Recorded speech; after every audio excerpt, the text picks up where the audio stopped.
व्यासपीठ एसकेपी झटका news YouTube channel सुरू करण्यात आला आहे।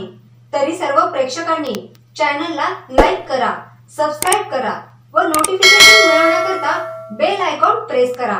सोशल मीडियाचा वाढता प्रभाव आणि रील्सचं फॅड या दोन्ही गोष्टी इतक्या टोकाला पोहोचल्यात की आपण काय करतोय याचं भान देखील आजच्या तरुण पिढीला नाहीये असं दिसतंय।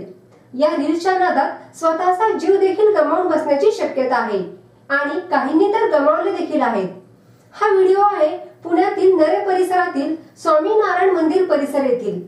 पुणे बेंगलोर हायवेवरील नारायण मंदिरापासून साधारणपणे 200 मीटर अंतरावर हा डोम आहे। अत्यंत जुनी अशी ही इमारत आहे। या उंच इमारतीवर हा व्हिडिओ शूट करण्यात आला आहे। या उंच इमारतीच्या गच्चीवरून ही बेफिकीर तरुणी आपल्या मित्राचा हात धरून लटकली आहे। हात सुटला असता तर तिचा फोटोच घरातील भिंतीवर लटकला असता हे सुद्धा तिच्या लक्षात येत नाहीये। इतकी बेफिकीर ही तरुणी आहे। हा व्हिडिओ देखील पुण्यातीलच एका तरुणीचा आहे। बाईकला हँडल दिलेलं असतानाही ही तरुणी हँडल सोडून अत्यंत धोकादायक पद्धतीने स्टंट करत आहे। अतिशय विचित्र पद्धतीने तिची स्टंटबाजी सुरू आहे। डोक्यावर हेल्मेट नाही की हातापायाला कोणताही गार्ड नाही। बाईकवर एका बाजूला पाय सोडून बसलेल्या या तरुणीची मात्र फक्त बडबड सुरू आहे। दोन्ही हातांनी हातवारे करत ती गुलाब ऑफर करते आहे। शेजारून अनेक वाहनं जात आहेत तरी देखील ती रील्स करण्यामध्ये व्यस्त आहे। तर हा व्हिडिओ आहे संभाजीनगर येथील तरुणीचा।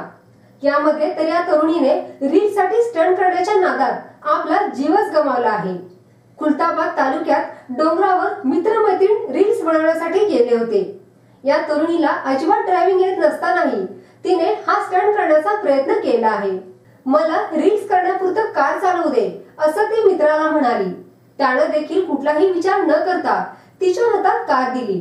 रिव्हर्स घेत असताना एक्सिलेटरवर जास्त जोर दिल्याने कार थेट डोंगरावरून 300 फूट खोल दरीत कोसळली, ज्यामध्ये या तरुणीचा जागीच मृत्यू झाला।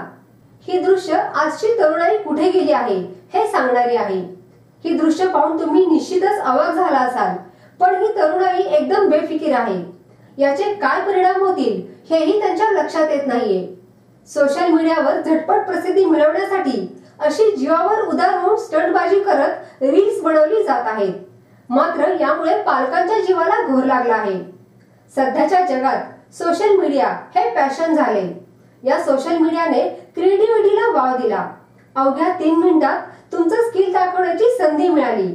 मात्र उत्तम काहीतरी सादर करण्याऐवजी स्वतःचा आणि दुसऱ्याचाही जीव धोक्यात घालून स्टंटबाजी करणाऱ्यांची संख्या यामध्ये जास्त झाली।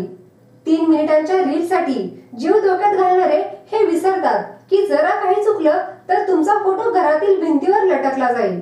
मग सोशल मीडियाच्या वॉलवर नाही तर घरातील वॉलवर लटकून राहावे लागेल। मात्र या रील्सच्या नादात रिअल लाईफ मधील आई वडीलच रडतील। त्यामुळे आई वडिलांनी सावध राहून वेळ प्रसंगी मुलांना शिक्षा देऊन त्यांना या आचरटपणातून बाहेर काढले पाहिजे।